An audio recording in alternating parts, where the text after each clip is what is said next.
नमस्कार दोस्तों, एक बार मैं फिर से स्वागत करता हूं आप सभी लोगों का आपका अपने YouTube चैनल गुरुवर जी के में। जी हाँ दोस्तों, तो आज हम लेकर आए हैं एक नई वैकेंसी के बारे में जो कि बहुत ही बढ़िया वैकेंसी है। लेकिन आगे बढ़ने से पहले मैं आप लोगों से रिक्वेस्ट करना चाहूँगा कि आप हमारे चैनल को सब्सक्राइब कर दें ताकि हमारे 1000 सब्सक्राइबर पूरे हो जाएँ। तो देखा जाए किसका किसका साथ मिलता है इसमें, तो कृपया करके उसे ज़रूर सब्सक्राइब कर दें हमारे चैनल को।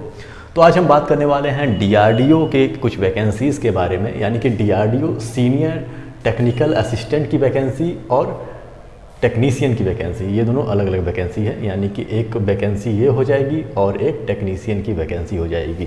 आप लोगों को पता है कि DRDO जो हमारे देश के लिए, देश के जवानों के लिए हथियार का निर्माण करता है और विभिन्न प्रकार के डिफेंस से संबंधित रिसर्च का प्रयोग करता है।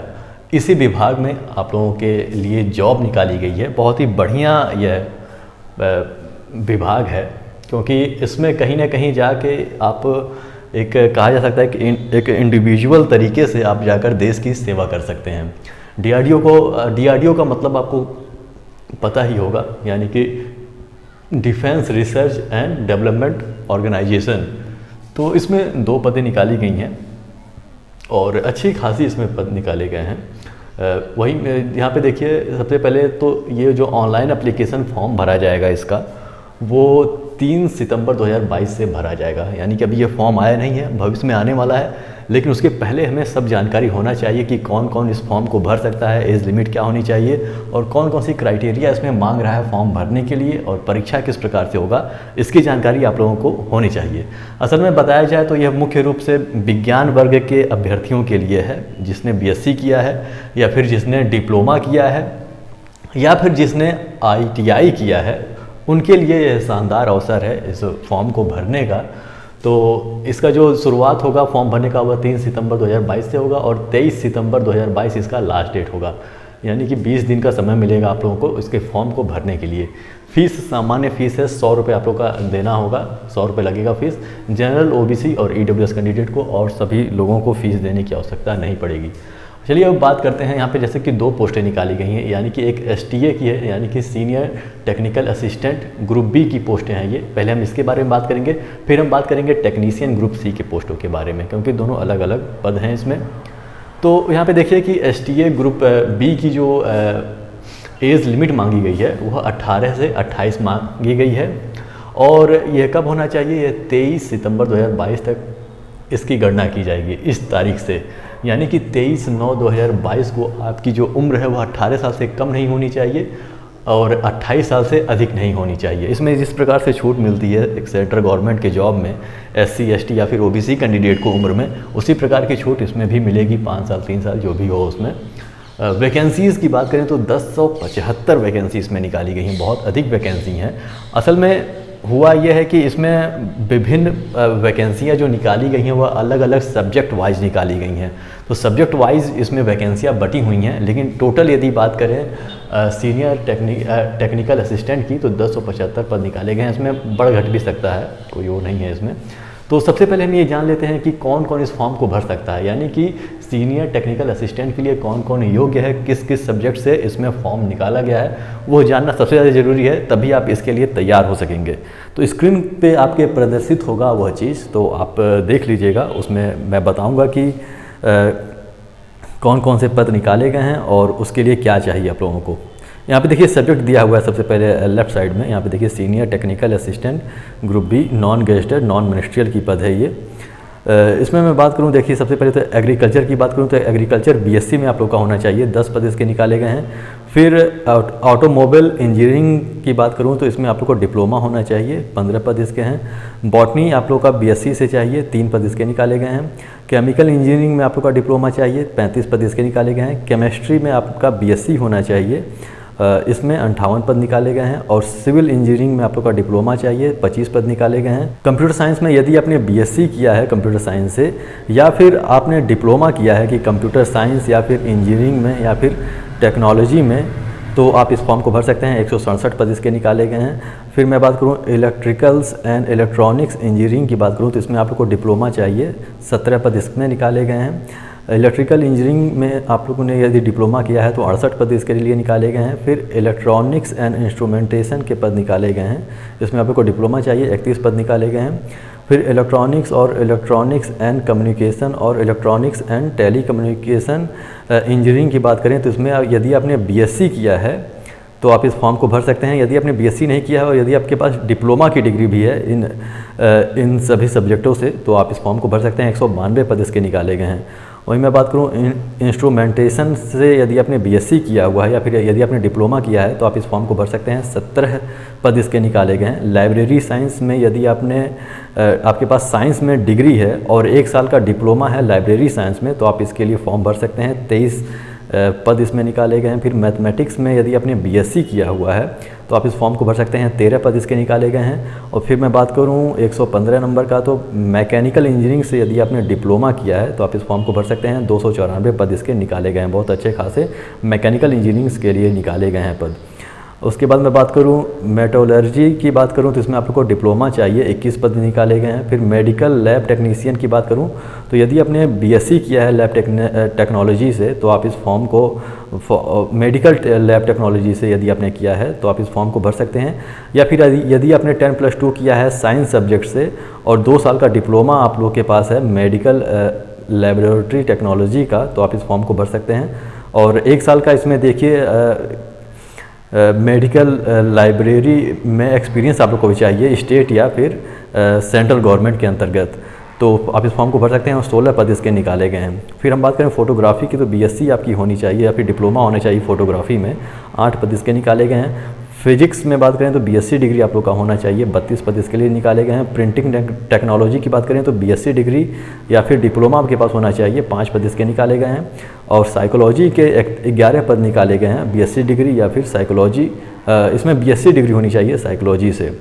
फिर टेक्सटाइल की बात करें तो आपके पास बीएससी डिग्री टेक्सटाइल और टेक्सटाइल केमिस्ट्री से होनी चाहिए या फिर आपके पास डिप्लोमा होनी चाहिए टेक्सटाइल या फिर टेक्सटाइल केमिस्ट्री या फिर टेक्सटाइल से।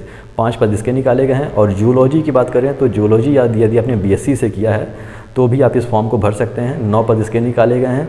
यहाँ पे देखिए कुल पद जो है वो 1075 निकाले गए हैं। तो दोस्तों ये सब पद थे। मैंने बता दिया कि कौन कौन से सब्जेक्ट्स यदि आपने किया है तो इस फॉर्म को भर सकते हैं और कितनी सीटें उसके लिए निकाली गई हैं। तो इसमें अमूमन यदि हम देखें तो कुछ ऐसी पदें जो सामान्य पद हैं मतलब जो बीएससी में चलती हैं जो सब्जेक्ट्स वो आपने यदि सिंपल बीएससी से किया हुआ है तो आप इस फॉर्म को भर सकते हैं। नहीं तो जितनी भी टेक्निकल पोस्टें हैं वो सबके लिए आप लोगों को डिप्लोमा की आवश्यकता होगी तो आप इस फॉर्म को भर सकते हैं। चलिए हम बात करें एग्ज़ाम की कि इसका एग्ज़ाम पैटर्न कैसे होता है। तो इसमें मुख्य रूप से 2 पेपर होता है, पेपर फर्स्ट और पेपर सेकंड। पेपर फर्स्ट और पेपर सेकंड 2 होता है।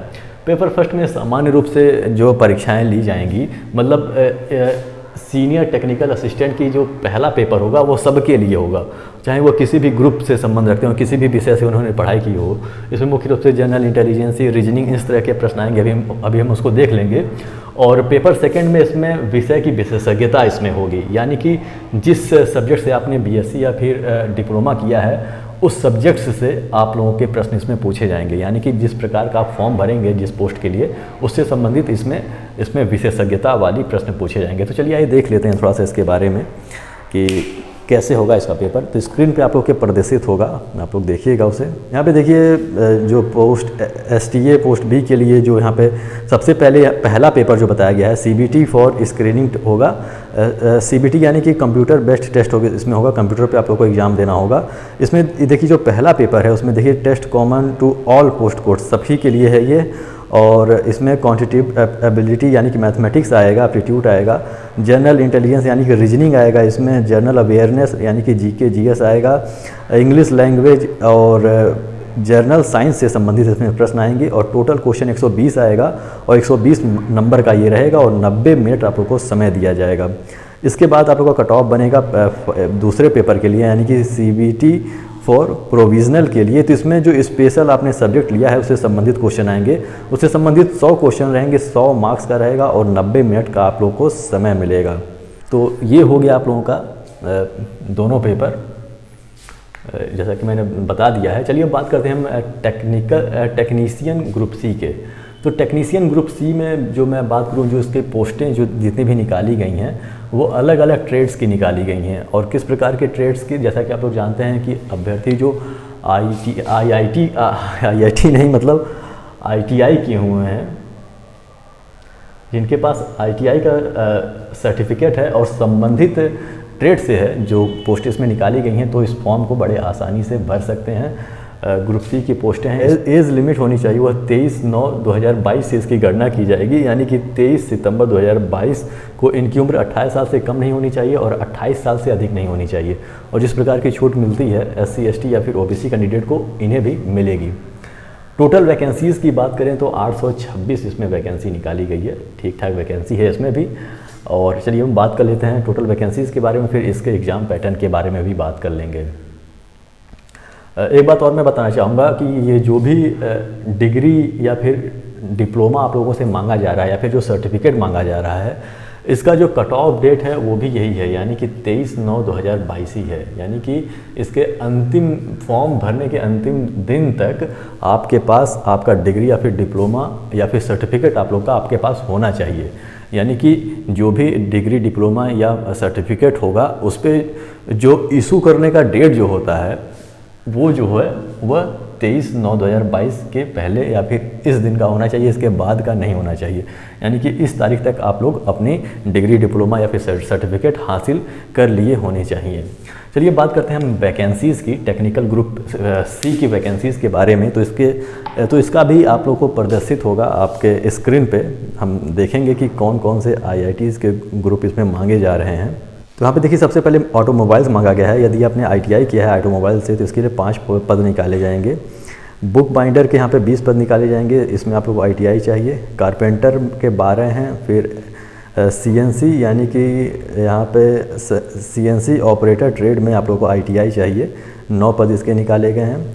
कोपा यानी कि computer operator and programming assistant में यदि आपने ITI किया है तो 139 पद इसके निकाले गए हैं। ड्राफ्टमैन के इसमें 35 पद निकाले गए हैं। DTP ऑपरेटर यानी कि डेस्कटॉप पब्लिशिंग ऑपरेटर ट्रेड से यदि आपने ITI किया है तो इसके लिए 8 पद निकाले गए हैं, इसको आप भर सकते हैं। इलेक्ट्रीशियन के लिए 146 पद है। इलेक्ट्रॉनिक्स के लिए 113 पद।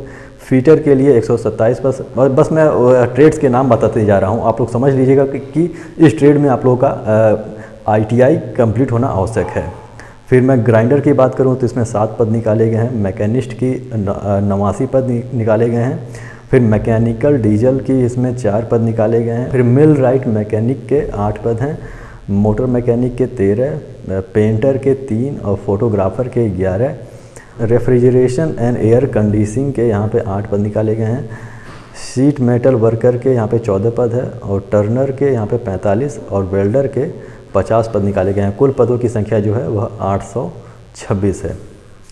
तो आप लोगों ने देखा कि किन किन ट्रेड से यदि आपने किया है तो इसके फॉर्म को भर सकते हैं।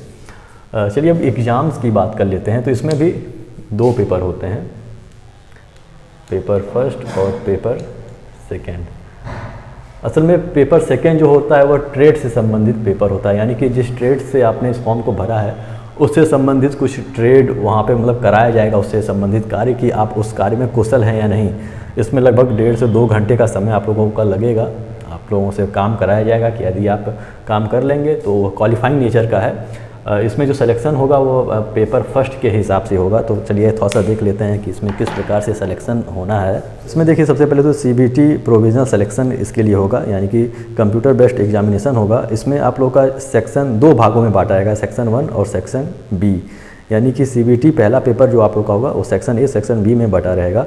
इसमें पहले में creative ability, aptitude, general intelligence, reasoning के प्रश्न आएंगे, जनरल अवेयरनेस और इंग्लिश लैंग्वेज के बेसिक नॉलेज से संबंधित प्रश्न आएंगे। इसमें 40 क्वेश्चन रहेंगे टोटल सेक्शन A में, और सेक्शन B में 80 क्वेश्चन आएंगे जो स्पेशल आप लोगों के पोस्ट कोर्स से संबंधित रहेंगे, यानी कि आपके ट्रेड से संबंधित प्रश्न आएंगे। और कुल मिलाकर इसका जो मार्क्स रहेगा मैक्सिमम वो 120 मार्क्स का रहेगा, यानी कि 120 क्वेश्चन आएंगे, 120 मार्क्स का रहेगा और 90 मिनट का आप लोग को समय मिलेगा। वहीं इसका जो दूसरा पेपर होगा वह ट्रेड टेस्ट होगा, जो कि क्वालिफाइंग नेचर का होगा। इसमें मुख्य रूप से ITI आपने जिस सब्जेक्ट से किया है या फिर जिस ट्रेड से किया है उससे संबंधित इसमें आप लोग को कार्य करके दिखाना होगा, और ये लगभग 2 घंटे का आप लोग का पेपर होगा। तो तो ये था दोस्तों इस वैकेंसी के बारे में जानकारी। इसकी वैकेंसी तो अभी 3 तारीख तक आएगी। यदि इस वैकेंसी से संबंधित कोई भी कन्फ्यूजन है तो कमेंट के माध्यम से आप लोग पूछ सकते हैं। यदि उसकी जानकारी हुई तो इसकी जानकारी अवश्य दी जाएगी आप लोगों को। तो आशा करते हैं कि जानकारी आप लोग को समझ में आ गई होगी और वीडियो अच्छा भी लगा होगा। यदि वीडियो अच्छा लगा तो इसे लाइक कर दीजिएगा, हमारे चैनल को सब्सक्राइब कर दीजिएगा और बेल आइकन भी प्रेस कर दीजिएगा ताकि जब हम नई वीडियो लेकर आएँ तो उसकी जानकारी आपको हो सके। तो हमारे साथ बने रहने के लिए बहुत बहुत धन्यवाद। मिलते हैं अपने अगले वीडियो में।